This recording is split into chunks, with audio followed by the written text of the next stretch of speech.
Let's jump right into our first one. We got Max Griffin versus Ramiz Brahimaj. Yeah, so you know what I like about this fight? You got kind of that old school UFC veteran who's been around for a bit longer. I think he's going to have, that 3-6 UFC record, right? Sometimes fought the guys that he can't really stack up to. Whereas Brahimaj, I'm going to say it, the 8-2 highlights that I've seen, I'm quite impressed with how he moves. I mean, he's an aggressive fighter, so I mean, if he's going to get tired, things like that, I'm a little worried about him. I mean, he's dealt with a tumor and COVID within the last little bit, so health-wise, resilience-wise, I do lean with him. I think he might have the skills to beat Max Griffin, and I'm not sure if you have any takes there, but I mean, I have some pretty good calls on what I think. Yeah, we've seen Max Griffin a bunch in history, right? And so I was actually shocked to see that he's the first fight on a prelim card.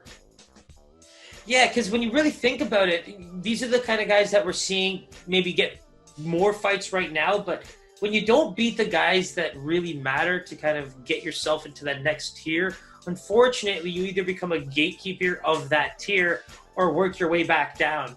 I think in his case right now, he has what you would call another terrible opportunity where another great prospect is looking to make an example out of him. And unfortunately, even when I think about it, like if I get Brahimaj at anywhere of an underdog where it's more than plus 110, plus 120, I can't help but want to take it because I think Griffin, out of respect to the fighter and the experience and just the overall heart that we do see, I kind of want to give him that max of minus 200, but I'd be shocked if it was any more than that.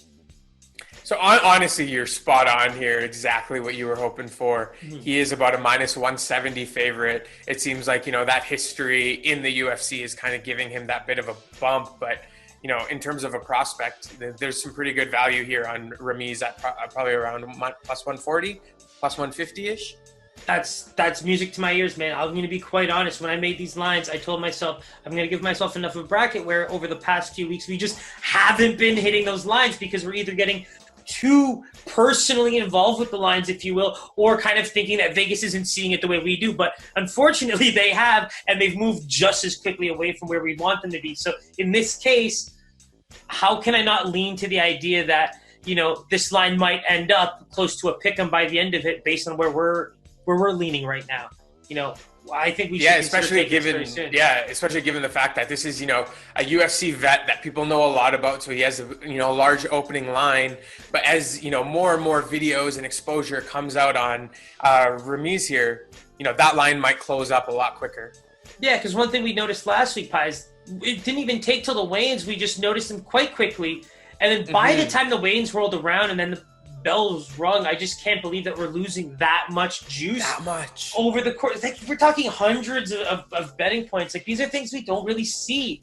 I mean, you take Gervonta Davis. I mean, my boy comes through. But even those unders, like, we cashed in hard on the boxing match. But the UFC is becoming one of those things where Vegas is having a tough time predicting where things are going to go. And like we said, right, the public speaks in terms of where the bulk of the money goes. And I think what's happening is people are starting to get a whiff of things, and it doesn't look as close as you would think, Yeah, and so this is one where we'll probably see the line shorten up and kind of lose that value. So stay tuned for that, but we'll probably be taking Ramiz a little earlier this week.